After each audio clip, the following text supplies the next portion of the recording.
Hi friends, Telangana రాష్ట్ర ప్రజలందరికీ ఆదర్శ శుభవార్త. రాష్ట్ర ప్రజలందరికీ కూడా ఇప్పుడు కొత్త ఆసరా చేత పెన్షన్లు పెంపు చేశారు. మరి ఇప్పటి వరకు కూడా అనడమే కానీ ఇచ్చింది లేదు అనేసి చాలామంది అయితే అడగడం జరుగుతుంది. ఏం లేదండి, ఇప్పుడు ఏ డేట్ అనేది ఫిక్స్ చేశారో మరి ఏ డేట్న అనేది మీకు ఇవ్వడం జరుగుతుంది అనేసి నేను తెలియజేశాను. స్కిప్ చేయకుండా అయితే వీడియో అయితే చూస్తేనే మీకు అయితే అర్థమవుతుంది. క్లారిటీగా అయితే ఇన్ఫర్మేషన్ అనేది ఇవ్వడం జరుగుతుందండి. ఒక లైక్ మాత్రం మర్చిపోదు.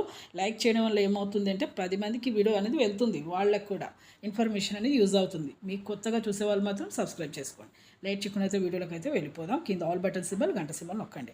పాత వారికైనా కొత్త వారికైనా, వృద్ధులకి, వితంతువులకి, ఒంటరి మేలకు 4,000, వికలాంగులకు 6,000, హెచ్ఐబీడీ, చేనేత, డయాలసిస్ వారికి కూడా 4,000 అండి. ఈకేవైసీ ఎంపీసీఐ లింక్ అయితే చేసుకోవాలి. ప్రతి ఒక్కరికి కూడా బ్యాంకులో కూడా జమ అవుతున్నాయి. కొంతమంది నెల నెల డబ్బులు తీసుకోకపోవడం వల్ల కూడా రద్దు చేస్తామనేసి ప్రభుత్వం చెప్పడం జరుగుతుంది. ఏ నెల ఆ నెల డబ్బులు అయితే మీ అకౌంట్లో పడగానే వెంటనే తీసుకోండి. 2 నెలలు 3 నెలలు పెడితే మాత్రం వెంటనే రద్దు చేస్తున్నారు, అకౌంట్ని క్లోజ్ చేస్తున్నారు. మీకు పెన్షన్ అనేది రద్దు చేస్తున్నారంటే వెంటనే తీసుకోండి. అలాగే పెంపు విషయం మాత్రం ఇప్పుడు అప్డేట్ మళ్ళీ ఏమొచ్చిందంటే, ఇప్పుడు మీకు 14,000 కోట్ల రూపాయలు విడుదల చేశారు కదా, కొంత అమౌంట్ అనేది తగ్గింది. కాబట్టి ఇప్పుడు మే నెల వచ్చే నెక్స్ట్ మంత్లో మాత్రం ఖచ్చితంగా అయితే అందరికీ పెంపు చేస్తామనేసి మన ప్రభుత్వం అయితే, మన సీఎం గారు, మంత్రి సీతక్క గారు అయితే చెప్పడం జరిగింది. కొత్త పెన్షన్ కూడా జారీ చేస్తామన్నారండి. లైక్ చేయండి. థ్యాంక్స్.